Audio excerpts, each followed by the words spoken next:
یعنی منافقین کی ایک عادت یہ ہے کہ اللہ کی کتاب کی آیتوں کا جب مذاق اڑایا جاتا ہے، دین اسلام کی جب ہجو کی جا رہی ہوتی ہے، مذاق توہین، تو اس وقت یہ خاموش بیٹھے ہوتے ہیں اور مزہ لے رہے ہوتے ہیں، کفار و مشرکین کو کچھ نہیں کہتے۔ اور اللہ تعالیٰ فرماتا ہے اے مومنوں، اگر تم دیکھو کہ یہ لوگ اس طرح سے خاموش بیٹھے مذاق سن رہے ہیں اللہ کی آیتوں کا، تو فوراً تم وہاں سے اٹھ جاؤ، انکم اذا مثلہم، اللہ فرماتا ہے، اور اگر تم نہیں اٹھے تو تم بھی انہی کی طرح ہو۔ ایسی محفلوں سے اگر تم نہیں اٹھے اور اپنے آپ کو نہیں بچایا تو گویا کہ تم بھی انہی کی طرح ہو۔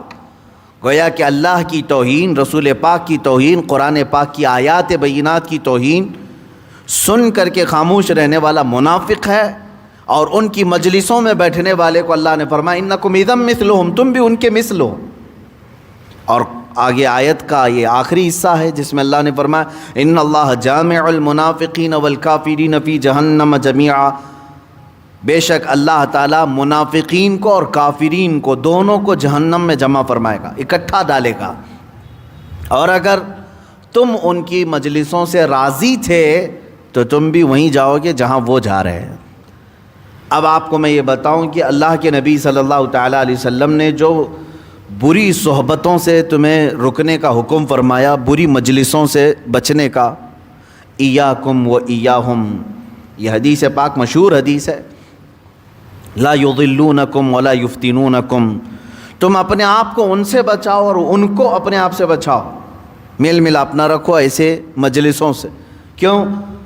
کہیں وہ تمہیں گمراہ نہ کر دیں، کہیں وہ تمہیں فتنے میں نہ ڈال دیں۔ ہم نے دیکھا ہے، اس سے قبل بھی میں نے کہا تھا، وہ لوگ جو اچھے خاصے پرہیزگار تھے لیکن ایسوں کی محفلوں میں بیٹھنے لگے تو سیکولرزم کا ان کے اندر کیڑا آ گیا۔ ارے یہ بھی ٹھیک ہے، وہ بھی ٹھیک ہے، ساری چیزیں کہنے لگی۔ یہ ان کے اندر خصلت آئی کہاں سے؟ اسی بری مجلس کی صحبت کا اثر ہے۔ ایمان والوں کو چاہیے کہ وہ اپنے صاف و شفاف شیشے کو بچا کر رکھیں دوسروں کی گرد و غبار پڑنے سے، اور اللہ تعالیٰ نے یہاں صاف تمہیں منع فرمایا ہے، تم وہاں سے فلا تقعدوا معهم، ان لوگوں کے ساتھ نہ بیٹھو۔ قرآن کی آیت میں پڑھ رہا ہوں، ان لوگوں کے ساتھ نہ بیٹھو، حتی یخوضوا فی حدیث غیری، جب تک کہ وہ دوسری باتوں میں مشغول نہ ہو جائیں۔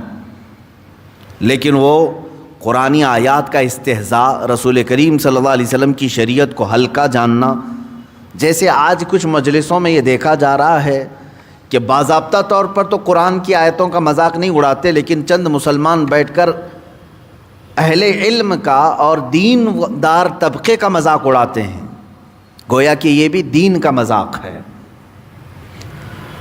اللہ والوں کا مذاق اڑانا یہ ایسا ہی ہے جیسے کہ اللہ تعالیٰ نے فرمایا جس نے میرے کسی دوست سے دشمنی کی گویا کہ وہ میرے ساتھ جنگ کا ارادہ کرتا ہے، میں اس کو اعلان جنگ کرتا ہوں۔ تو یہاں پر دیکھنے کو یہ مل رہا ہے کہ اہل علم جو علم دین سے وابستہ ہیں ان کے مذاق کے لیے تو مجلسیں ہوتی ہیں آج، ارے فلاں مولانا ایسا ہے، فلاں مولانا ایسا ہے۔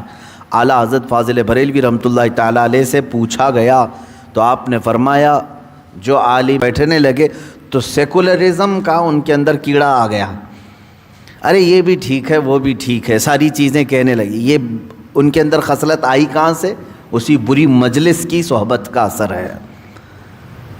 ایمان والوں کو چاہیے کہ وہ اپنے صاف و شفاف شیشے کو بچا کر رکھیں دوسروں کی گرد و غبار پڑنے سے، اور اللہ تعالیٰ نے یہاں صاف تمہیں منع فرمایا ہے، تم وہاں سے فلا تقعدوا معهم، ان لوگوں کے ساتھ نہ بیٹھو۔ قرآن کی آیت میں پڑھ رہا ہوں، ان لوگوں کے ساتھ نہ بیٹھو، حتی یخوضوا فی حدیث غیری، جب تک کہ وہ دوسری باتوں میں مشغول نہ ہو جائیں۔ لیکن وہ قرآنی آیات کا استہزاء، رسول کریم صلی اللہ علیہ وسلم کی شریعت کو ہلکا جاننا، جیسے آج کچھ مجلسوں میں یہ دیکھا جا رہا ہے کہ باضابطہ طور پر تو قرآن کی آیتوں کا مذاق نہیں اڑاتے، لیکن چند مسلمان بیٹھ کر اہل علم کا اور دین دار طبقے کا مذاق اڑاتے ہیں، گویا کہ یہ بھی دین کا مذاق ہے۔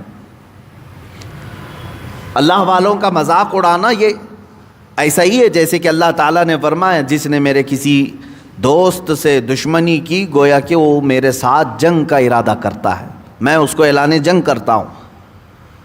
تو یہاں پر دیکھنے کو یہ مل رہا ہے کہ اہل علم جو علم دین سے وابستہ ہیں ان کے مذاق کے لیے تو مجلسیں ہوتی ہیں آج، ارے فلاں مولانا ایسا ہے، فلاں مولانا ایسا ہے۔ اعلیٰ حضرت فاضل بریلوی رحمۃ اللہ تعالیٰ علیہ سے پوچھا گیا تو آپ نے فرمایا جو عالم دین شریعت مصطفیٰ صلی اللہ تعالیٰ علیہ وسلم کی دین کا حامل ہے، اس کے علم دین کی وجہ سے کسی نے مذاق کیا تو اس نے کفر کیا، وہ دائرہ اسلام سے خارج ہوگا۔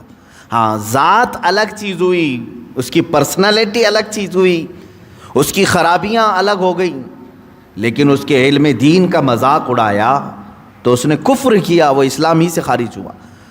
شارح بخاری رحمۃ اللہ تعالیٰ علیہ نے اپنے ایک کسی شاگرد کو سمجھاتے ہوئے نصیحت کرتے ہوئے کچھ باتیں بیان فرمائے، اور کتابوں میں بھی موجود ہے۔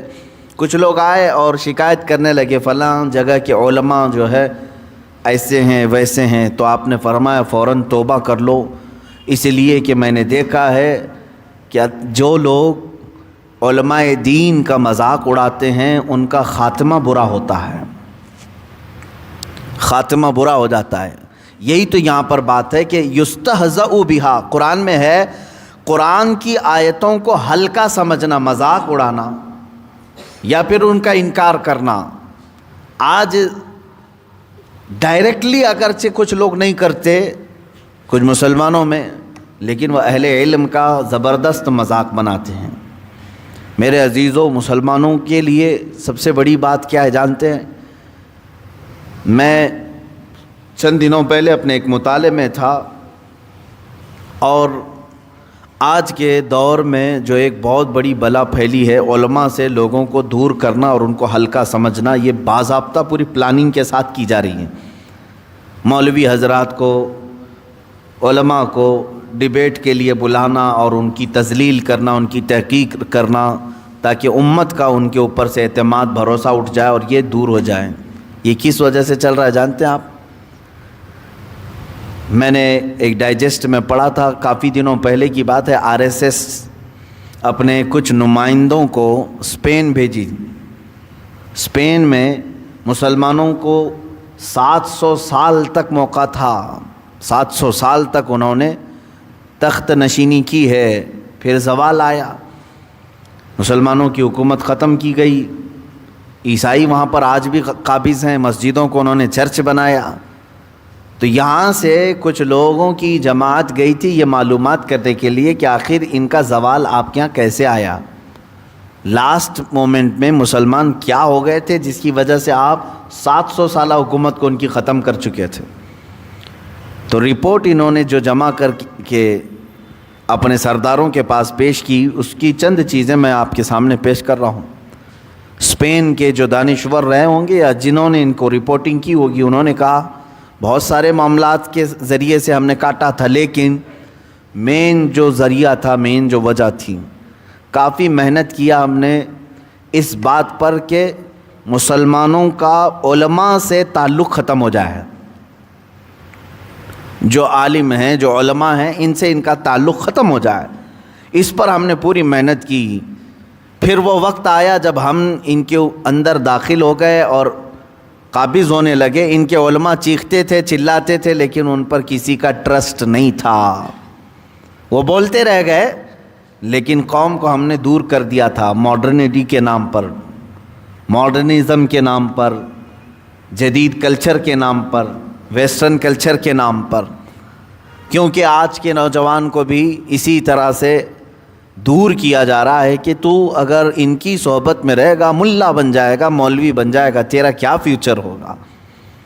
علماء اسلام سے دور کرنے کے لیے آج بھی یہ ہتھ کنڈے اپنائے جا رہے ہیں۔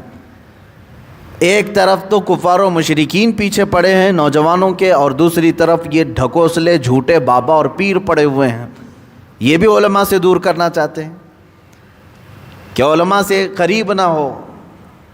دونوں طرف سے آندھیاں ہیں ہمارے نوجوانوں کے لیے، اس زمانے میں بڑا چیلنج ہے۔ عزیزان گرامی، درمیان میں یہ بات آئی تو اس لیے میں عرض کر گیا منافقین جو ہے وہ اہل علم کی توہین کرتے ہیں، استہزاء کرتے ہیں، تخفیف کرتے ہیں، انہیں ہلکا سمجھتے ہیں، دین کا مذاق اڑاتے ہیں۔ اور اللہ تعالیٰ نے فرمایا جہاں ایسے معاملات چل رہے ہوں تم ہرگز نہ بیٹھو، اور اگر تم بیٹھے رہ گئے تو قرآن کہتا ہے کہ تم بھی انہی کے مثل ہو، انہی کے ساتھ تمہیں بھی ڈالا جائے گا۔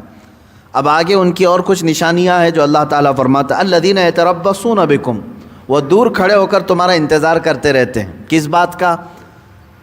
جب بھی کوئی سخت معاملات تمہارے ساتھ آ جائیں، تمہارے اور تمہارے دشمنوں کے، کیونکہ یہ منافقین نہ تمہارے نہ ان کے بیچ میں، یا تو یوں سمجھ لیں ہیں تو ان کے لیکن رہتے تمہارے ساتھ ہیں، تو انتظار کرتے رہتے ہیں۔ اگر تمہاری مڈبھیڑ ہو گئی، دشمنوں سے جنگ ہو گئی، اگر تمہیں فتح مل گئی، فَإِن كَانَ لَكُمْ فَتْحٌ مِّنَ اللَّهِ قَالُوا أَلَمْ نَكُن مَّعَكُمْ، اگر اللہ کی طرف سے مومنین کو فتح مل گئی تو یہ بولتے ہیں ہم تمہارے ساتھ تھے اس لیے فتح ہو گئی، ہم تمہارے ساتھ ہی تو تھے اس لیے تمہیں فتح مل گئی۔ رب تعالیٰ نے ان کی خوب ظاہری طور پر نشانیاں بیان کی ہیں، یہ اسی طرح کرتے تھے۔ مدینہ طیبہ میں مومنین کے ساتھ جہاد میں گئے ہیں کئی مرتبہ، اور جب اللہ تعالیٰ نے انہیں فتح عطا کی تو کہتے تھے ہم سب تو ساتھ میں تھے تمہارے، اسی لیے تو فتح ملی۔ وَإِن كَانَ لِلْكَافِرِينَ نَصِيبٌ قَالُوا أَلَمْ نَسْتَحْوِذْ عَلَيْكُمْ وَنَمْنَعَكُمْ مِنَ الْمُؤْمِنِينَ، اور اگر کافروں کو مل گئی کامیابی، کچھ حصہ ان کو مل گیا، یعنی جیت ان کی ہو گئی، تو ان کے پاس جا کر کے کیا کہتے ہیں یہ جو تمہیں جیت ملی ہے یہ ہماری بدولت ہے کہ ہم نے ان ایمان والوں کو کاٹ دیا تھا۔ ان کو کامیابی ملی تو وہاں جا کر کے اپنی بجاتے ہیں، تعریف کرتے ہیں کہ ہم نے تم کو مسلمانوں سے بچایا ہے، ہم ان کی جماعت میں رہ کر کے ان کے شر سے تم کو بچائے ہیں۔ اللہ فرماتا فَاللَّهُ يَحْكُمُ بَيْنَكُمْ يَوْمَ الْقِيَامَةِ، تو اللہ تم سب میں قیامت کے دن ضرور فیصلہ فرمائے گا۔ وَلَن يَجْعَلَ اللَّهُ لِلْكَافِرِينَ عَلَى الْمُؤْمِنِينَ سَبِيلًا، اور اللہ تعالیٰ کا یہ وعدہ ہے، سنیں، اللہ فرماتا اللہ کافروں کو مسلمانوں پر کوئی راہ نہیں دے گا۔ یہ بہت بڑی بات ہے۔ بعض لوگ یہاں آ کر کے رک جاتے ہیں، اے مولا تو فرما رہا ہے کافروں کو اللہ تعالیٰ مسلمانوں پر کبھی فتح نہیں دے گا، غلبہ نہیں دے گا، لیکن حالات اس کے برخلاف ہیں، حالات ایسے نہیں ہیں جیسے قرآن کہہ رہا ہے۔ تو کیا قرآن میں جھوٹے وعدے بھی ہوتے ہیں؟ معاذ اللہ رب العالمین، لا ریب فیہ، اس میں تو شک کی بھی گنجائش نہیں، شک کی بھی گنجائش نہیں۔ لیکن قرآن نے کہا ہے مومنین پر اللہ ان کو راستہ نہیں دے گا، کافروں کو غلبہ نہیں دے گا۔ لیکن ہم اس قرآن سے پوچھتے ہیں پھر یہ کیا ہے جو آج چل رہا ہے؟ ہم تو نہتے ہیں، ہماری مسجدیں چھین لی جا رہی ہیں، ہماری خانقاہیں برباد کی جا رہی ہیں، ہمارے بچوں کو یتیم کیا جا رہا ہے، عورتیں بیوہ ہیں، بہت سارے معاملات۔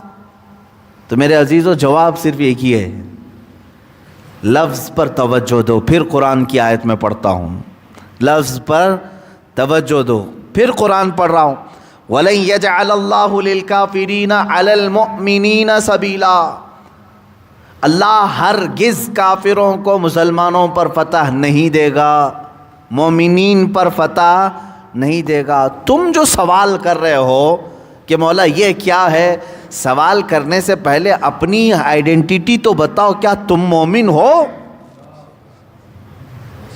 پہلے تم اپنی آئیڈینٹی بتاؤ۔ سوال کرنے کا اس کو حق ہے جو خود مومن ہو۔ ایمان کے جو تقاضے ہیں اس پر اترے ہی نہیں اور تم پوچھ رہے ہو۔ قرآن تو آج بھی وہی کہہ رہا ہے، کان حقا علینا نصر المؤمنین، اللہ فرماتا ہے ہم نے اپنے اوپر لازم کر لیا ہے کہ ایمان والوں کی مدد کریں گے۔ اگر تم سوال کرو گے اللہ سے مولا تو پھر میری کیوں نہیں مدد کرتا، تو جواب یہی آئے گا ایمان کے تقاضے پورے کر، مدد آج بھی آئے گی۔ ایمان کے تقاضے کہاں سے سیکھے ہیں؟ کیسے پتہ چلے کہ ایمان کے تقاضے کیا ہیں؟ میرے عزیز، ایمان کے تقاضے یہ نہیں کہ اللہ تمہیں اپنے گھر بلا رہا ہو اور تم دکان کی طرف بھاگ رہے ہو۔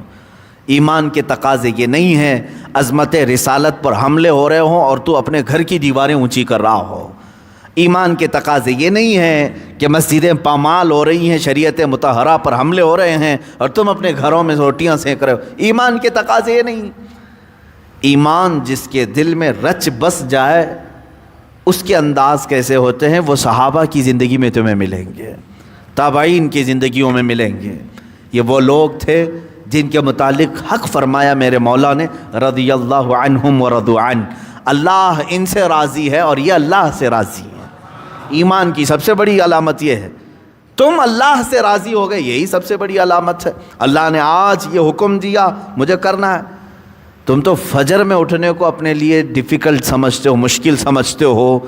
وہ صحابہ تھے جو کئی دن اپنے گھروں سے باہر بغیر پیروں میں چپل، بغیر اپنے اوپر کوئی زرہ لوہے کے لباس جنگوں میں آ جاتے اور پھر تیروں سے ان کے جسم چھلنی ہو جاتے، واپس مدینے جا رہے ہوتے، درمیان میں جبرائیل آتے ہیں، عرض کرتے ہیں آقا یہیں سے پھر دوسرے جہاد پر جانا ہے۔ صحابہ نے ایک لفظ بھی نہیں کہا، آقا دیر کس بات کی، چلے یہیں سے چلتے ہیں۔ یہ ایمان کے تقاضے ہیں، حکم خدا حکم رسول پر آمنا صدقنا کہنا، بلکہ اس پر عمل کر کے دکھانا، ایمان کے تقاضے ہیں۔ یہاں تو حالات یہ ہیں جگہ جگہ کے تھک چکے ہیں، تمہیں یہ ہنگامے ہیں۔ مسافروں روش کارواں بدل ڈالو، غلط روی سے منازل کا بعد بڑھتا ہے، نشاط لذت خواب گراں بدل ڈالو۔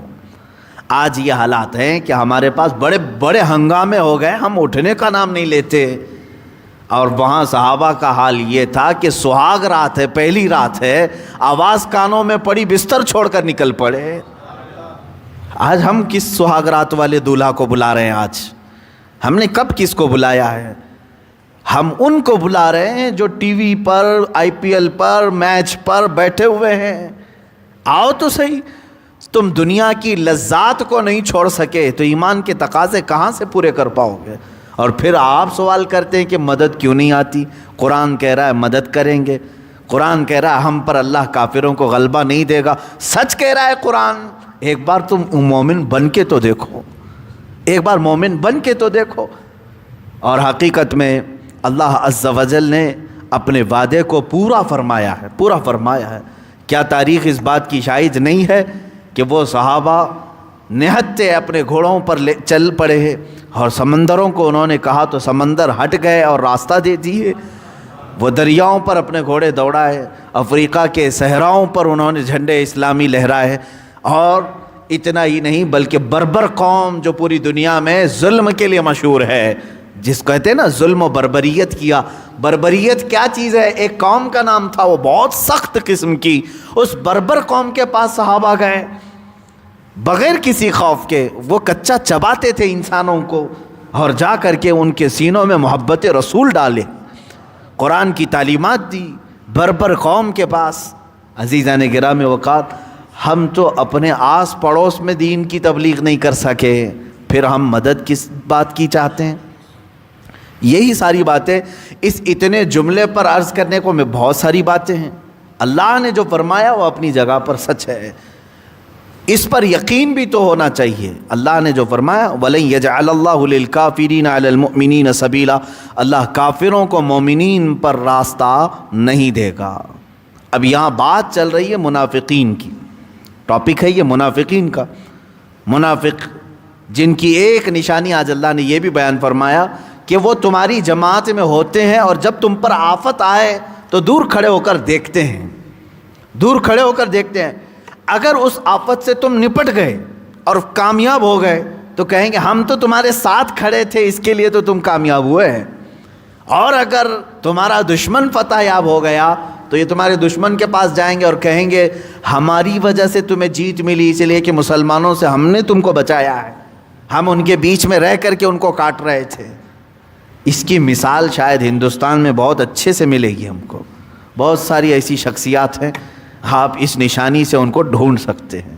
میں اب نام کے ساتھ پرٹیکولر کسی کو نہیں بتا سکتا، لیکن نشانیاں بتانے کے بعد سب کو معلوم ہو جائے گا یہ کس پر فٹ بیٹھتا ہے۔ کبھی ادھر آ کر کے مومنین کے پاس ہماری دلجوئی کریں گے، ہماری حوصلہ افزائی کی باتیں کریں گے، اور جب ہمارا دشمنوں سے مقابلہ ہو جائے تو یہ انتظار کریں گے، دیکھتے ہیں پلہ کس طرف کا بھاری ہوتا ہے، دیکھتے ہیں اگر ہماری طرف پلہ بھاری ہوا تو جلدی سے آ کر کے کہتے ہیں مولانا معلوم ہے کتنی دعائیں کیا میں نے آپ کے لیے، بہت دعائیں کیا.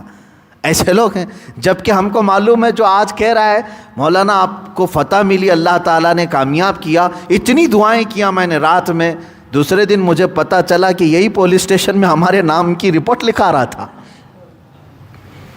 جو رات بھر ہمارے لیے دعا کر رہا تھا وہی ہماری رپورٹ بھی لکھا رہا تھا. یہ منافقین کی صفات ہیں، دشمنوں سے اور جا کر کے ساز باز کرتے ہیں، ہماری شکست کی ہر کوشش کر لیتے ہیں، ہر ممکن کوشش کرتے ہیں، اور اگر شکست ہو گئی ہماری تو دور بھاگ جاتے ہیں، دور بھاگتے ہیں، اور اس کے بعد ان کو جا کر کے ان کے گلے لگ کر کے کہتے ہیں ہماری وجہ سے تمہیں جیت ملی ہے، اس لیے کہ یہ بہت ڈینجر آدمی تھا، میں قریب رہ کر کے اس کو تم سے کاٹ دیا، دور کر دیا. یہ صفات آج بھی کئی لوگوں کے درمیان پائی جاتی ہیں. لیکن بس اتنا ہے کہ اب علم غیب ہمارے پاس نہیں کہ ہم کسی کے سینے میں جھانک کر دیکھیں اور کسی کو ٹارگٹ کے ساتھ منافق کہیں. یہ تو رسول اللہ کی شان تھی. میرے آقا صلی اللہ تعالیٰ علیہ وسلم نے بالکل صاف صاف فلاں فلاں فلاں کا نام لے کر کے کہا انک منافقن، انک منافقن، تو منافق ہے، تو فلاں منافق ہے، اور ان کو اٹھا دیا. لیکن ان کے بعد پھر یہ کسی کو اختیار نہیں دیا گیا کہ کسی کو ڈائریکٹ منافق کہے. اب دیکھیں ایک اور آیت آئی ہے، اب یہ آیت نمبر 142 جس میں اللہ تعالیٰ فرماتا ہے ان المنافقین یخادعون اللہ، منافقین اللہ کو دھوکہ دینے کی کوشش کرتے ہیں. اللہ کو دھوکہ، کس بات کا دھوکہ دیتے ہیں؟ اب یہاں پر دیکھیں آپ، قرآن پاک کے بیان کا انداز میں آپ کو بتاؤں، ظاہری طور پر کبھی کوئی دھوکہ دے ہی نہیں سکے گا. اللہ کو کیسے دھوکہ دے گا کوئی؟ اللہ فرما رہا ہے لیکن قرآن میں کہ منافقین اللہ کو دھوکہ دینا چاہتے ہیں. کیسے؟ اس کی ایک مثال پہلے پارے میں ہی گزر چکی ہے. وَمِنَ النَّاسِ مَن يَقُولُ آمَنَّا بِاللَّهِ وَبِالْيَوْمِ الْآخِرِ وَمَا هُمْ بِمُؤْمِنِينَ. اللہ فرماتا کچھ لوگ ہیں وہ کہتے ہیں ہم اللہ پر ایمان لائے، قیامت پر ایمان لائے، لیکن وہ ایمان والے نہیں ہوتے. یخادعون اللہ والذین آمنوا، وہ اللہ کو اور ایمان والوں کو دھوکہ دیتے ہیں، دینا چاہتے ہیں. اب سنیے اللہ کو دھوکہ کیسے، اللہ کو دھوکہ کیسے دے سکتے؟ کیا اللہ ان کو نظر آتا ہے؟ کیا اللہ کے سامنے یہ چھپ جاتے ہیں، کچھ کرتے ہیں؟ دھوکے کو تو سامنے ہونا ضروری ہے نا، یا مطلب حسی محسوس بھی تو ہونا چاہیے. اس آیت کی تفسیر میں ائمہ تفاسیر نے فرمایا کہ جو مسلمان کو دھوکہ دیتا ہے وہ در حقیقت اللہ کو دھوکہ دینے کی کوشش کرتا ہے. دیکھیں اللہ نے اس کو بیان یوں فرمایا. اور جو رسول کو دھوکہ دے رہا ہے اللہ نے فرمایا گویا کہ وہ اللہ کو دھوکہ دے رہا ہے. یہاں منافقین ڈائریکٹ اللہ کا تو کچھ نہیں کر سکتے، کچھ نہیں بگاڑ سکتے. تم اگر آنکھ کھلی رکھو، آنکھ بند کرو، کچھ بھی سورج کا فرق نہیں ہونے والا. یہ تو معلوم ہے، ایک ظاہری مثال میں بتا رہا ہوں. سورج کا کیا بگاڑ لو گے آپ؟ اپنے گھر کے سارے دروازے بند کر دو، سورج کم ہو جائے؟ نہیں، اس کی اپنی روشنی پر تمہارا کوئی داو نہیں چلتا. یہ تو اللہ تعالیٰ کی پیدا کردہ ایک مخلوق ہے، اور جو پوری کائنات کو بلکہ سورج کو بھی خود چلاتا ہو، اس کا بھلا کوئی کیا نقصان کر سکے. لیکن رب تعالیٰ نے فرمایا جو میرے حبیب کو دھوکہ دیا چاہتا ہے اور جو مومنین کو دھوکہ دینا چاہتا ہے وہ اللہ کو دھوکہ دینے کی کوشش کر رہا ہے. اب اس کی چند مثالیں بھی میں آپ کو بتاؤں. منافقین کی صفات یہ بھی ہیں، جیسے آگے یہ بیان آ رہا ہے کیسے دھوکہ دیتے ہیں وہ. ایک مثال اللہ نے فرمایا وَإِذَا قَامُوا إِلَى الصَّلَاةِ قَامُوا كُسَالَىٰ، نماز کے لیے جب کھڑے ہوتے ہیں سستی اور قائلی سے کھڑے ہوتے ہیں. کیوں کھڑے ہوئے نماز کے لیے؟ یا تو کبھی کسی کو دکھانے کے لیے یا کسی سے ڈر کے. کہا یہ منافقین کی صفت ہے. اسی کے مسئلے میں بیان کیا گیا تراویح کے موقع پر جب امام صاحب قرات کرتے رہتے ہیں پیچھے پھکائی چلتی رہتی ہے، جیسے ہی وہ رکوع میں گئے سب آ کر کے شامل ہوئے. کہا یہ منافقین کی عادت ہے. جس کے دل کے اندر نفاق آئے گا اس کے لیے نماز بھاری ہو جائے گی. وہ تو صرف رسم ادا کرنے کے لیے آیا ہے. بہت سارے لوگ تو اس طرح نماز پڑھتے ہیں جیسے کہ اللہ سے کچھ قرضہ لیا ہے وہ ادا کرنے آیا ہے, یا پھر نماز پڑھنے کے بعد یہ سمجھتے میں نے احسان کر دیا اللہ پر. رب تبارک و تعالیٰ کا تو نے کوئی اضافہ نہیں کیا, وہ قادر مطلق ہے, جو کرو گے وہ تمہارے ہی بھلا کے لیے ہوگا. اب سنیں اس کی مثالیں. نماز میں منافق جو ہے دھوکہ دینے کی کوشش کرتا ہے. نماز کے لیے فوراً ہاتھ باندھ لی. اب مجھے بتائیے, مجھے اگر میرا کوئی شاگرد دھوکہ دے رہا ہے تو کیسے دھوکہ دے گا؟ مثال کے طور پر میں بتاتا ہوں. میں سامنے بیٹھا تھا تو سبق جو ہے نا برابر سنا رہا تھا. میں جب دیکھ رہا تھا مجھے سبق برابر سنا رہا تھا, اور جیسے ہی میں تھوڑا سا ادھر ہوا تو اس نے ایک صفحے کی ڈانڈی مار دی اور پھر ایک صفحہ چھوڑ کر کے آگے سے سنا. سب کی نظر میں کیا ہے یہ کام؟ اس کو کیا کہیں گے؟ اس شاگرد نے مجھے دھوکہ دیا. کس بات کا دھوکہ دیا؟ استاد دیکھ نہیں رہے, استاد ادھر مشغول ہے, اس لیے اس نے بیچ کا ایک صفحہ کیا کر دیا؟ غائب کر دیا. آپ دکان کے مالک ہیں, آپ کے دکان میں مزدور ہے, گلے پہ آپ بیٹھے ہوئے ہیں, حساب کتاب چل رہا ہے, آپ کا مزدور نوٹ گن رہا ہے, 100 روپے کے برابر گن رہا, جیسے ہی آپ دیکھ رہے ہیں. جہاں آپ تھوڑی دیر ادھر مشغول ہوئے اس نے فوراً 4 نوٹ اندر کر لیا اور پھر باقی گننے لگا. اس کو کیا کہیں گے؟ ایک چوری بھی ہے اور دھوکہ بھی. کس کے ساتھ؟ اپنے مالک کے ساتھ. کس لیے دھوکہ کیا اس نے؟ تھوڑی دیر ہوئے ادھر دیکھ رہا ہے. میرے عزیزو, یہ انسانوں کو دھوکہ دینے والی مثالیں ہیں. اب آؤ میں تمہیں بتاتا ہوں, وہ رب ذوالجلال ایک پل کے لیے بھی کسی سے غافل نہیں ہوتا. لا تأخذہ سنۃ ولا نوم. اللہ کو نہ اونگ آتی ہے نہ اسے نیند آتی ہے. اسے کون غافل کرے گا؟ وہ بالکل غافل نہیں. لیکن بندہ نماز کے لیے آیا, آپ نماز پڑھنے کے لیے آئے, میں دیکھ رہا تھا آپ سیدھے کھڑے ہو گئے, آنکھیں بالکل سجدے گاہ پر ہیں, تلاوت صحیح ہے, آپ نہ کھجا رہے ہیں, کچھ بھی نہیں ہے, میں دیکھ رہا ہوں. میری نظریں ادھر ہٹیں تو آپ نے اپنی نماز کو تیز کر لیا, اٹھک بیٹھک شروع کر دی, کھٹا کھٹ سجدے. یہ کیا ہوا؟ کوئی دیکھ نہیں رہا ہے مجھے, آس پاس میں کوئی ہے نہیں, جلدی جلدی مار لو. میرے عزیز, تو نے لوگوں کو نہیں براہ راست اپنے رب کو دھوکہ دینا چاہا, جبکہ وہ ایک لمحے کے لیے بھی تجھ سے غافل نہیں ہے. وہ جب دیکھ رہا ہے تمہیں, اس کے باوجود تم دھوکہ دے رہے ہو. تو یہ جو دنیا میں اپنے مالک کو دھوکہ دیتا ہے, اس سے بھی بڑا دھوکہ یہ ہوا. یہاں دکان میں دھوکہ اس لیے دے رہا تھا کہ وہ نہیں دیکھ رہا تھا. استاد کو شاگرد اس لیے دھوکہ دے رہا تھا کہ استاد دوسری طرف مشغول تھا. لیکن یہ بندہ خدا کو دھوکہ دینے کی اس وقت کوشش کر رہا ہے جب خدا خود اس بندے کو دیکھ رہا ہے. وہ دیکھ رہا ہے.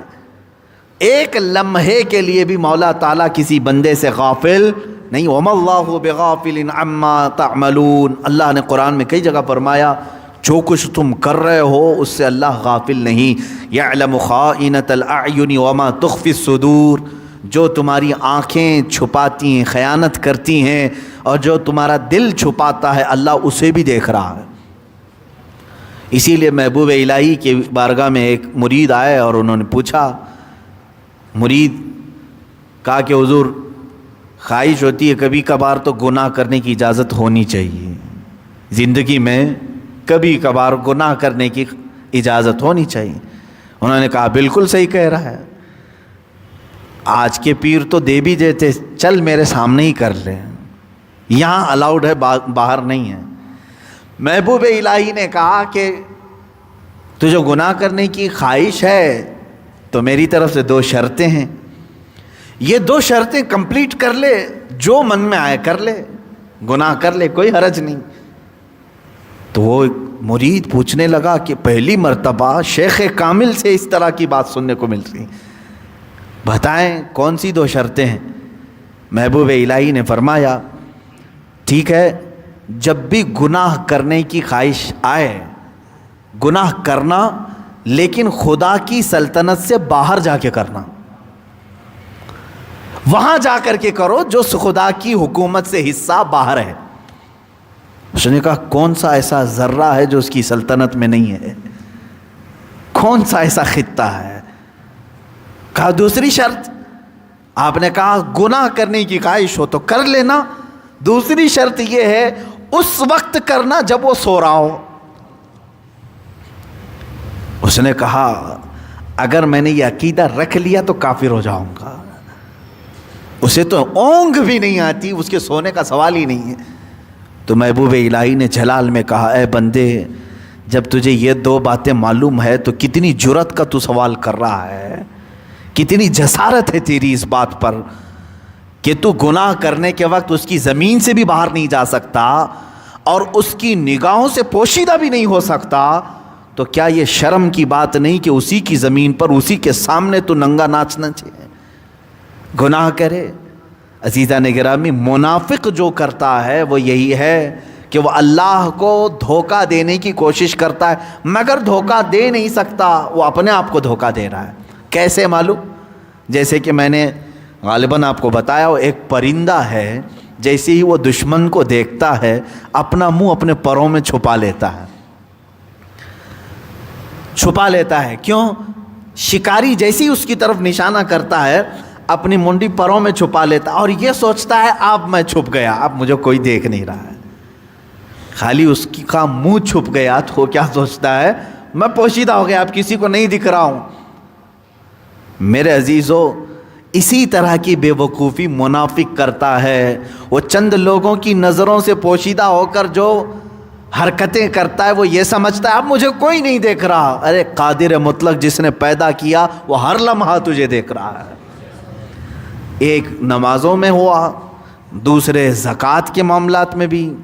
یہ ڈانڈی مارنا جس کو کہتے ہیں دھوکہ دینا، اللہ کو دھوکہ دینے کی کوشش کر رہے ہو. بہت سارے لوگ زکوٰۃ کے سوال کرتے ہی رہ جاتے ہیں، سال بھر کرتے رہتے ہیں. نکلتی کب ہے میاں؟ سوالات پہ ہی آپ پورا سال گزار دیتے ہو. اور بچا لینے کے لیے کوشش، کبھی کبھار مجھے ایسا لگتا ہے کہ میں سی اے تو نہیں ہوں، ٹیکس بچانے کے لیے جس طرح ہم سی اے کو پوچھتے رہتے ہیں، کچھ لوگ علماء سے، مفتیان اکرام سے بار بار گھما پھرا کر کے پوچھتے نہیں مال یہاں رکھا تھا اتنے دن ہوئے ابھی آ کر کے، اس پر کوئی زکوٰۃ نہ آنے والی صورت بتائیں. یعنی گورنمنٹ سے ٹیکس بچانے کے لیے سی اے مشہور ہے، وہ خود فارمولے بتائیں گے آپ کو کہ ٹیکس کیسے آپ بچا سکتے ہیں. تو کچھ لوگ یہ سمجھتے ہیں کہ مفتی اور عالم اسی لیے ہوتے ہیں زکوٰۃ بچانے کے راستے دکھائیں گے. کچھ لوگوں کو میں نے سنا بھی کہ اس طرح سے کرتے ہیں. اللہ انہیں ہدایت عطا فرمائے. گورنمنٹ سے ٹیکس بچانا اور ہے، اللہ سے زکوٰۃ بچا کر رکھنا اور ہے. میرے عزیزو، یہ منافقین کی عادت ہے جو اللہ کو دھوکہ دینے کی کوشش کر رہے ہیں. مال چھپا کر کے رکھا اور اپنے پاس مال تھا 6 مہینے رکھا اور پھر کسی کو دے دیا، کیونکہ زکوٰۃ کے لیے سال پورا گزرنا فرض ہے، شرط ہے اس کی. مال پر سال گزرنا شرط ہے، نصاب پر. تو سال گزرنے سے پہلے کسی دوسرے کو دے دیا، اس کا سال ہونے سے پہلے پھر واپس لے لیا.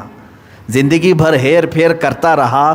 وہ یہ سوچتا رہا کہ میرے اوپر زکوٰۃ آئی نہیں. تم کس کو دھوکہ دے رہے ہو؟ یہ کس کو دکھانے کے لیے کر رہے ہو؟ اس کو جو تمہارے دلوں کی بھی خبر رکھتا ہے.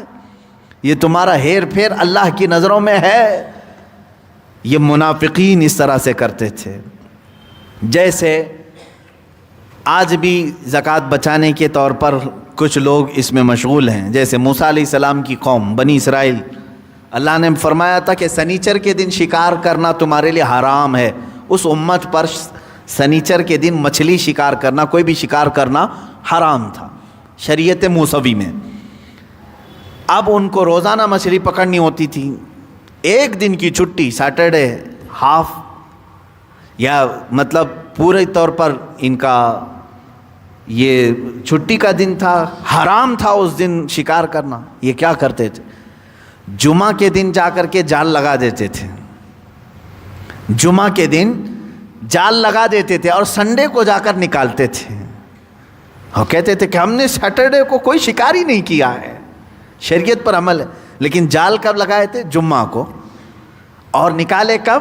سنڈے کو، اتوار کو. جبکہ اس میں جتنی مچھلیاں پھنسی تھیں وہ سب کی سب سنیچر کو پھنسی ہوئی تھی، وہ سنیچر کا ہی شکار تھا۔ اور وہ کس کو کر رہے تھے؟ یہ کس کو دکھانے کے لیے؟ اللہ کو۔ اللہ تعالیٰ نے ان کے متعلق قرآن میں پہلے پارے میں بات فرمائی۔ اللہ تعالیٰ فرماتا ہے کہ ہم نے منع کیا تھا کہ سنیچر کے دن کا شکار نہ کیا جائے، لیکن انہوں نے بہانے کے ذریعے سے اس طور پر کہ جمعہ کو جا کر کے رکھتے تھے اور پھر اتوار کو جا کر کے نکالتے تھے۔ اللہ تعالیٰ قرآن میں فرماتا وَلَقَدْ عَلِمْتُمُ الَّذِينَ اعْتَدَوْا مِنْكُمْ فِي السَّبْتِ، اور بے شک ضرور تمہیں معلوم ہے تم میں کہ وہ جنہوں نے سنیچر کے دن سرکشی کی، فَقُلْنَا لَهُمْ كُونُوا قِرَدَةً خَاسِئِينَ، اللہ نے ان پر عذاب کیا دیا؟ اللہ فرماتا ہے تو ہم نے ان سے فرمایا کہ ہو جاؤ دھتکارے ہوئے بندر۔ وہ سب کے سب بندر بن گئے تھے۔ سنیچر کے دن شکار کرنا ان کے لیے منع تھا، لیکن ہیلا بہانہ کر کے کہاں سے کر رہے تھے؟ جمعہ ٹو سنڈے۔ لیکن اللہ کا عذاب ان کو بھی گھیر لیا۔ میرے عزیزو، ہیلے، بہانے، دھوکہ، یہ تمام چیزیں تم انسانوں سے بچا تو سکتے ہو، لیکن خالق کائنات سے کیسے؟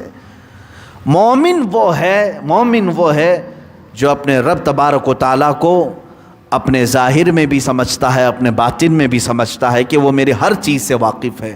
منافق دھوکہ دینے کی کوشش کرتا ہے۔ اب یہ آپ کے اوپر ہے، آپ کس طرح کی ایکٹیویٹیز کر رہے ہیں۔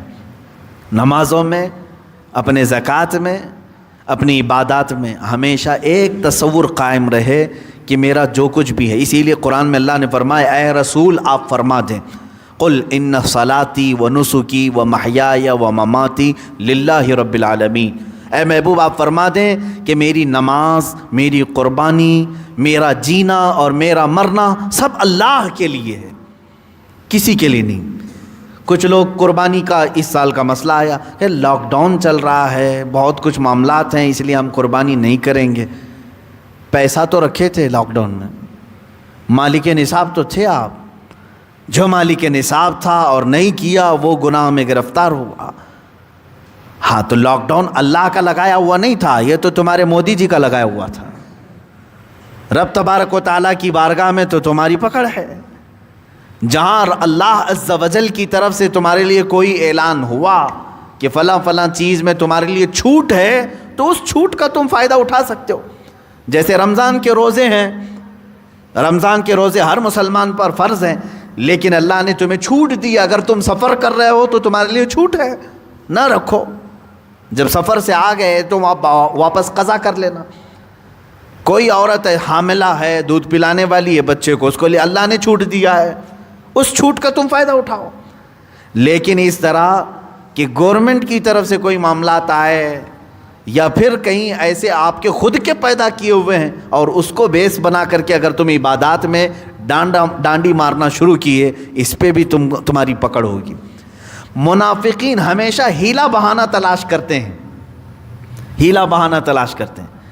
اسی لیے دیکھیں کہ تراویح کی نماز 20 رکعت پڑھی جاتی تھی، لیکن یہ سیدنا عمر فاروق رضی اللہ تعالیٰ عنہ کے زمانے میں سے صحابہ کرام کا اس بات پر اجماع ہے، اور چاروں مذاہب فقہ، حنفی ہوں، مالکی ہوں، شافعی ہوں، حنبلی ہوں، چاروں مذاہب فقہ کے اندر 20 رکعت تراویح کا ہی مسئلہ آپ کو ملے گا۔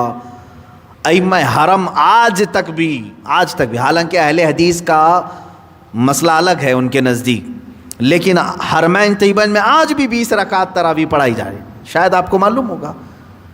لیکن شارٹ کٹ ڈھونڈنے والے بہت سارے لوگ ہیں، تھوڑا سا ہو، بدن پر کوئی بوجھ نہ ہے، 8 پڑھو چلے جاؤ، یہ بھی معاملات لے آئے۔ میرے عزیزو، قرآن کہتا ہے وَإِنَّهَا لَكَبِيرَةٌ إِلَّا عَلَى الْخَاشِعِينَ، نماز جو ہے صرف منافقین پر بھاری ہے، اللہ سے ڈرنے والے پر بھاری نہیں ہوگی۔ اللہ کے لیے جو نماز پڑھ رہے ہیں اس کو بھاری نہیں۔ کیسے بھاری ہوگی یہ 4 رکعت نماز؟ چلو 4 نہیں 20 رکعت نماز کیوں بھاری ہو رہی ہے؟ 1 گھنٹہ۔ ارے ہم نے تو دیکھا ہے منافقین کی ایک اور میں صفت بتاؤں آپ کو، صبح صبح نماز پڑھانے کے لیے فجر کی میں نکل رہا ہوں، ہٹے کٹے جوان جیم کر کے آ رہے ہیں، اسی وقت فجر سے پہلے، نماز سے پہلے وہ جیم پہ گئے ہوئے تھے، اور اذان کے بعد، نماز کے بعد آ رہے ہیں، سیدھے جا کر کے بستر بچھایا اور سو گئے. 2 رکعت نماز کی توفیق نہیں ملی. آج تم خود اپنے آپ کے لیے تلاش کرو. جاتے ہو اچھی بات ہے, میں نے کبھی جیم کے خلاف تمہارے کوئی نظریات بیان نہیں کیے, آپ کرو, فٹنس آپ کے لیے اچھی چیز ہے, آپ فٹ رہو, جیم کرو. لیکن وہاں جانے والے ہر جوان کو یہ معلوم ہے کتنی محنت کرتا ہے, اس میں کتنے وزنی چیزیں اٹھاتا ہے, اپنے جسم پر بوجھ ڈالتا ہے اپنی شکل بدلنے کے لیے, اپنے فٹ رہنے کے لیے. تم 1 گھنٹہ پسینے بہاتے ہو, اور میرے مولا کی بارگاہ میں تمہارا یہ پیشانی اور تمہاری یہ سجدے کے لیے سر نہیں جھک پاتا. یہ نفاق ہے دل کے اندر, یہ منافقت ہے. تم اس سے بھاری بھاری چیزیں کر لے جاتے ہو.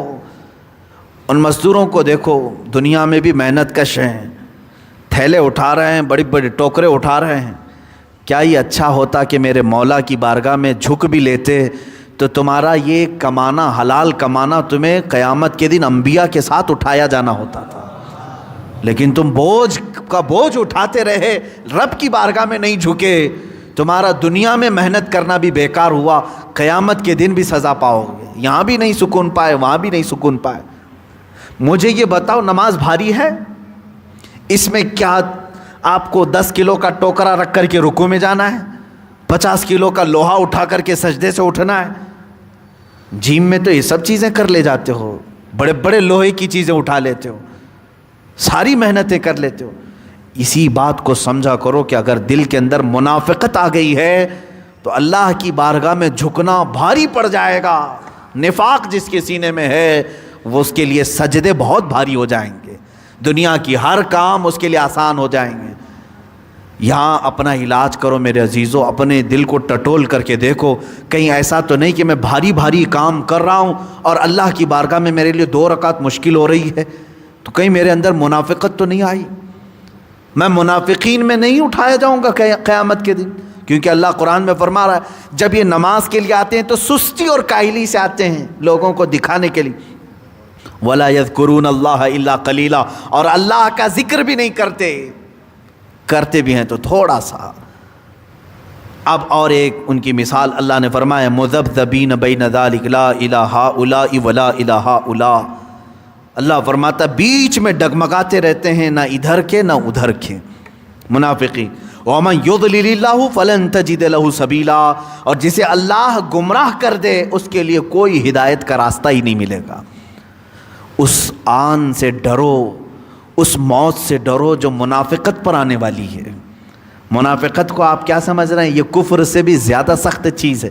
آگے آیت آ رہی ہے, 2 آیتوں کے بعد یہ آیت آئے گی. اللہ فرماتا ہے ان المنافقین فی الدرک الاسفل من النار, بے شک منافق دوزخ کے سب سے نیچے طبقے میں رہیں گے. منافق دوزخ کے سب سے نیچے طبقے میں رہیں گے. اور میں نے شاید جمعہ کے ایک خطاب میں آپ سے کہا تھا, منافقت 2 طرح کی ہے, ایک عقیدے کی منافقت, ایک عمل کی منافقت. عمل کے منافق تو لاکھوں کروڑوں میں پائے جا رہے ہیں آج. عمل کے منافق یعنی کہتے ہیں اسلام سچا ہے لیکن ان کا عمل دکھاتا نہیں ہے. کہتے ہیں حضور پاک صلی اللہ تعالیٰ علیہ وسلم سے ہمیں عشق ہے لیکن اس کے جلوے زندگی میں دکھتے نہیں ہیں. یہ عمل کی منافقت ہے. ہاں, اس میں ہو سکتا ہے تمہاری نجات ہو جائے, قیامت کے دن بخشش ہو جائے, یعنی سزا اگر دی جانی ہو تو سزا کے بعد بخشش کا امکان ہے. لیکن جو عقیدے کا منافق ہے اس کے لیے بخشش نہیں. اللہ نے فرمایا اپنے نبی کو, عبداللہ بن ابی نام کا ایک شخص جس کا انتقال مدینے میں ہوا, حضور پاک صلی اللہ تعالیٰ علیہ وسلم, ابھی یہ آیتیں نہیں آئی تھی, حضور نے نماز پڑھائی, حضور نے جنازے میں شرکت کی, قبر میں اتارا, اپنا کپڑا دیا کس پر, کفن پر, اور اس کے بعد آیت آئی کہ اللہ کے رسول وہ منافق ہے. عبداللہ بن ابی منافق تھا لیکن اس وقت تک منافقین سے دوری اختیار کرنے اور ان کی نماز میں نہ جانے کا حکم نہیں آیا تھا. میرے آقا صلی اللہ علیہ وسلم نے نماز پڑھائی اور قبر میں دفن کیا اور اپنی چادر پاک کا ٹکڑا اسے دیا. مفسرین فرماتے کہ سب کچھ کرنا بھی منافق کے کوئی کام نہیں آ سکا, یہاں تک کہ سخت ترین آیت آئی. اللہ نے فرمایا ان تستغفر لهم ام لم تستغفر لهم, اللہ فرما رہا اگر آپ ان کے لیے بخشش کی دعا کریں یا نہ کریں، ان تستغفر لهم 70 مرہ، اے رسول اگر آپ نے 70 بار بھی ان کی مغفرت کی دعا مانگی، فلن یغفر اللہ لهم، اللہ ہرگز ان کی مغفرت نہیں کرے گا۔ کس کے لیے حکم آیا یہ؟ اللہ کے رسول کے لیے۔ کس کے متعلق؟ منافقین کے لیے۔ اس کے بعد آیتیں آئی فلا تصلی علی احد منهم مات ابدا ولا تقم علی قبرہ۔ اللہ فرماتا ہے رسول آپ کے بعد کوئی منافق مرے تو اس کی نماز نہ پڑھیں اور نہ اس کی قبر کے پاس جائیں۔ حضور اکرم صلی اللہ علیہ وسلم کے لیے حکم ہے۔ میں بتانا یہ چاہتا ہوں کہ میرے عزیزو، یہ منافقت ایک ڈینجر زون، ایک ڈینجر جماعت ہے۔ کیا تم اس بات سے ڈرتے نہیں؟ اللہ نہ کرے کہ کہیں منافقت میں موت آ جائے، اللہ نہ کرے، 1000 بار نہ کرے، لیکن اعمال کے اعتبار سے اگر اسی سمت ہم جاتے رہے، نمازوں میں سستی کائلی، زکوٰۃ میں ڈانڈی مارنا، عبادات میں چوری کرنا، اللہ رب العزت کو دھوکہ دینے کی کوشش کرنا، یہ منافقین کی جو عادتیں تھیں تم کیوں پال بیٹھے ہو؟ آج تمہارے اندر کیوں آئی؟ میرے آقا صلی اللہ علیہ وسلم نے فرمایا 3 علامتیں مشہور ہیں منافق کی، اذا حدث کذب واذا اؤتمن خان واذا وعد اخلف۔ جب وہ بات کرتا ہے تو جھوٹ بولتا ہے، جب اس کے پاس امانت رکھو تو خیانت کرتا ہے، اور جب وہ وعدہ کرتا ہے تو خلاف کرتا ہے۔ یہ حضور اکرم صلی اللہ علیہ وسلم نے فرمایا منافق کی یہ 3 عادتیں تمہارے اندر کہاں سے آ گئیں؟ تم بات بات پر جھوٹ کیوں بولنے لگے؟ اپنے کچھ چیزوں کو چھپانے کے لیے جھوٹ کا سہارا لینا، خاص طور پر بزنس کرنے والے، تجارت کرنے والے، اللہ کی قسم، ماں کی قسم، باپ کی قسم، قرآن کی قسم، جھوٹ پر قسم کی قسم۔ حدیث میں ہے کہ یہ منافقین کی عادت ہے، وہ اپنی تجارت کے لیے قسم کھاتا ہے۔ لا تجعلوا اللہ عرضۃ لایمانکم، اللہ فرماتا ہے اے لوگو اللہ کو اپنی قسموں کا نشانہ مت بناؤ، بار بار خدا کی قسم، اللہ کی قسم۔ تمہیں معلوم نہیں جھوٹ بات پر بھی تم قسم کھا جاتے ہو، کتنا بڑا گناہ ہے۔ ایک قسم کے توڑنے کا کفارہ اللہ نے فرمایا فَإِطْعَامُ 10 مساکین، پھر 10 مسکینوں کو کھانا کھلاؤ۔ ایک قسم اگر ٹوٹی تو، ایک قسم ٹوٹی تو، لیکن جان بوجھ کر کے جھوٹی قسم کھانے والا منافق ہے۔ آج یہ عادتیں تم کیوں پال رہے ہو؟ میں آپ میں سے کسی کو یا میرے اپنی جماعت میں کسی کو بھی میں منافق ٹارگٹ کے ساتھ نہیں کہہ سکتا، اور نہ یہ اختیار ہے ابھی کسی کو، لیکن عادتیں ان کی کیوں لے آئے ہیں یہ تو میں بتا سکتا ہوں۔ رسول کریم صلی اللہ علیہ وسلم نے گنایا ہے یہ عادتیں، اللہ نے قرآن میں گنایا ہے یہ ان کی عادتیں، تو یہ عادتوں سے تو ہمیں پرہیز کرنا چاہیے۔ قرآن کہہ رہا ہے منافق جو ہے مومنوں کو دوست نہیں بناتا، کافروں کو دوست بناتا ہے۔ اس عادت سے بچنا چاہیے کہ نہیں بچنا چاہیے؟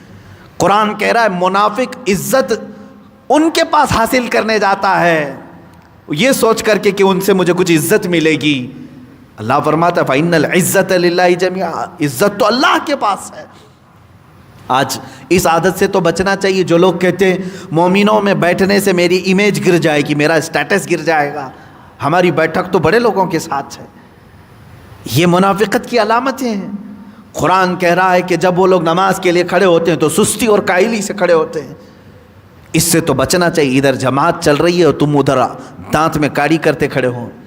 حتیٰ کہ فرمایا گیا جماعت قائم ہو جائے تو ہر چیز کو ترک کرنے کا حکم ہے۔ ارے میاں اگر آپ سنت نماز پڑھ رہے ہیں، سنت نماز، حکم شرع یہ ہے کہ اگر 2 ہوئی ہے تو 2 پہ ہی سلام پھیرو، جماعت میں شریک ہو جاؤ۔ 4 رکعت سنت کے لیے اگر آپ کھڑے ہو گئے تھے، عصر کی نماز ہو، عشاء کی نماز ہو، سنت پڑھ رہے تھے آپ، جماعت قائم ہو گئی، کہا سنت کمپلیٹ کرنے کا آرڈر نہیں ہے، جماعت کا احترام، 2 ہوئی تھی 2 پہ سلام پھیرو اور جماعت میں شریک ہو جاؤ۔ اتنی بڑی تاکید، تمہیں نماز دوسری چھوڑنے کا حکم آ گیا تو تم تو یہاں پر گھر میں پھکائی چھوڑ کر کے نہیں آ رہے، ٹی وی بند نہیں کر رہے ہیں، موبائل آپریٹ کرتے بیٹھے ہوئے ہیں۔ یہ کتنی بڑی سخت ترین خصلت ہے منافقت کی۔ قرآن نے یہاں تک کہا کہ جب اللہ رب العزت کی شریعت طاہرہ نے یہاں تک کہا کہ جماعت چھوڑنے کے جو آزار مبیحہ ہیں وہ بہت کم ہیں، تھوڑے سے۔ باقی تو یہاں تک کہا جو قدرت ہونے کے بعد، طاقت ہونے کے بعد جماعت میں شریک نہیں ہوتا، اے مسلمانوں وہ مردود الشہادہ ہے، زندگی بھر کبھی اس کی گواہی قبول نہ کرنا۔ گواہی قبول نہیں کس کی؟ جو جماعت ترک کر رہا ہو۔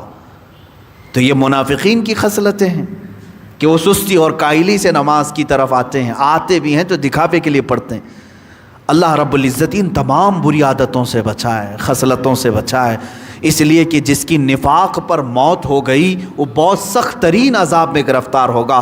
شروع دن سے میں آپ کو بتا رہا ہوں، کافروں کے لیے جہاں عذاب کی بات آئی ہے وہاں صرف 2 آیتیں آئی ہے قرآن میں، پہلے پارے میں، اور منافقین کی بات آئی ہے تو اللہ نے 13 آیتیں ان کے بارے میں نازل کی۔ یہ ڈینجر جماعت ہے، یہ سخت جماعت ہے، اور آدمی ڈائریکٹ کافر ہوتا نہیں، ڈائریکٹ کافر نہیں ہوتا۔ کبھی کبھار ایسا ہوتا ہے کہ شکل پوری اسلامی رہتی ہے، ٹوپی بھی ہے، امامہ بھی ہے، جبہ بھی ہے، داڑھی بھی ہے، نام بھی ہے، لیکن کب کا یہ منافق ہو چکا ہوتا ہے اسے خود خبر نہیں ہوتی۔ یہ سب سے بڑی خطرناک چیز ہے اس کے اندر۔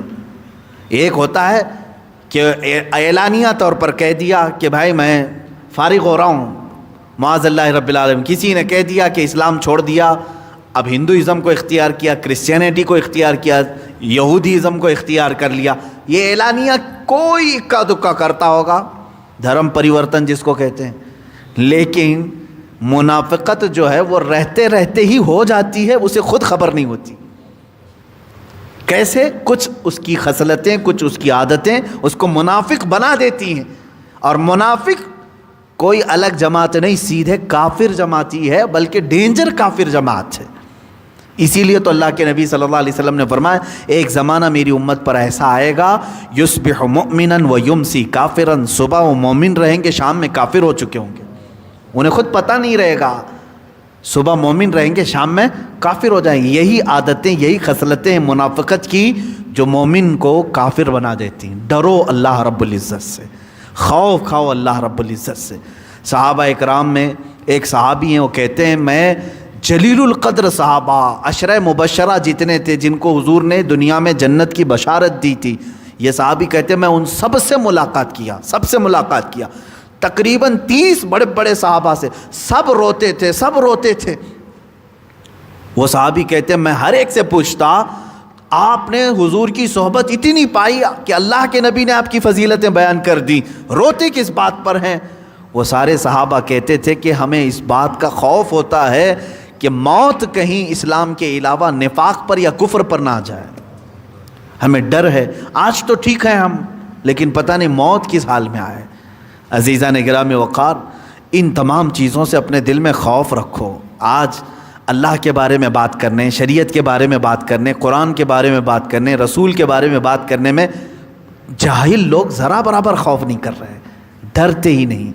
ڈسکشن چل پڑا تو سمجھتے مجھے بھی حصہ لے لینا چاہیے اس میں، چاہے پتہ ہو کہ نہیں پتہ ہو، اور اپنی طرف سے اٹکل پچھو مارتے ہیں۔ تمہیں معلوم نہیں شریعت میں اپنی رائے سے اس طرح کی بات کرنا۔ آج میں قرآن کی تفسیر میں جو بتا رہا ہوں، دیکھیں یہ تو میری تقریر ہو گئی، یہ تو میں نے ضمناً تقریر کی، یہ پوری اس کو میں تفسیر نہیں کہوں گا۔ قرآن کی جو میں نے تلاوت کی اور اس کا جو ترجمہ بیان کیا اور اس کی شان نزول، بس اتنی باتیں میں نے بتائی۔ میں اس کو تفسیر قرآن اپنی جانب سے اگر نام دے دوں، شریعت کا حکم یہ ہے کہ اگر کسی نے اپنی رائے سے قرآن کی تفسیر کی تو اس نے حرام کام کیا۔ ہر عالم کو بھی اجازت نہیں دی گئی کہ قرآن کی تفسیر اپنی طرف سے کر لو، تو عام انسانوں کو آج ڈسکس کرنے کی کہاں سے اجازت مل گئی؟ شریعت کے معاملات میں، فقہی معاملات میں، دینی معاملات میں، حضور پاک کے معاملات میں۔ ڈرو ان تمام چیزوں سے کہ شیطان تمہیں ان معاملات میں بحث کرا کر کے تمہارا ایمان ختم کرنا چاہتا ہے، تمہارے اندر منافقت ڈالنا چاہتا ہے۔ میں ایمان والوں کو اس بات کا خوف دلانا چاہتا ہوں، جو ایمان اللہ نے تمہیں دیا ہے بس اسے سنبھالے رکھو کہ اللہ دنیا سے جانے تک ہمارے پاس یہ محفوظ رہے، بس ہمارا خاتمہ ایمان پر ہو۔ اللہ کریم قرآن پاک کو سمجھ کر عمل کرنے کی توفیق عطا فرمائے۔ وآخر دعوانا ان الحمد للہ رب العالمین۔ السلام علیکم۔